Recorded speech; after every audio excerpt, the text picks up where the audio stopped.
আমাদের সদস্যদের ফুটেজ দিয়ে না এখানে না ভাই, নিচ্ছি না ভাই। গোপন সংবাদের ভিত্তিতে জানা যায়, সুন্দরবনে কুখ্যাত ডাকাত করিম শরীফ বাহিনীর সদস্যরা সুন্দরবনের সেরা নদী সংলগ্ন মূর্তির খাল এলাকায় অবস্থান করছে।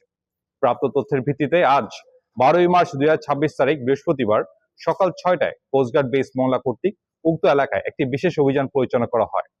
অভিযান চলাকালীন উক্ত এলাকা হতে সুন্দরবনের কুখ্যাত ডাকাত করিম শরীফ বাহিনীর একজন সক্রিয় সদস্য ওসমান গনিকে আটক করা হয়। পরবর্তীতে আটককৃত ডাকাতের তথ্যের ভিত্তিতে উক্ত এলাকায় তল্লাশি করে একটি 1 নলা বন্দুক, 16 রাউন্ড তাজা কার্তুজ এবং 5 রাউন্ড ফাঁকা কার্তুজ জব্দ করা হয়। আটককৃত ডাকাত ওসমান গনি সাতক্ষীরা জেলা আশাশুনি থানার বাসিন্দা। সে দীর্ঘদিন যাবৎ করিম শরীফ বাহিনীর সঙ্গে ডাকাতি এবং ডাকাত দলকে অস্ত্র ও গোলাবারুদ সরবরাহের মাধ্যমে সহযোগিতা করে আসছিল। জব্দকৃত আলামত ও আটককৃত ডাকাতের পরবর্তী আইনানুগ ব্যবস্থা গ্রহণের প্রক্রিয়াধীন রয়েছে। আমরা দোষীদের উদ্দেশ্যে বলতে চাই, সুন্দরবনকে দোষমুক্ত রাখতে কোস্টগার্ডের অভিযান অব্যাহত থাকবে। ধন্যবাদ।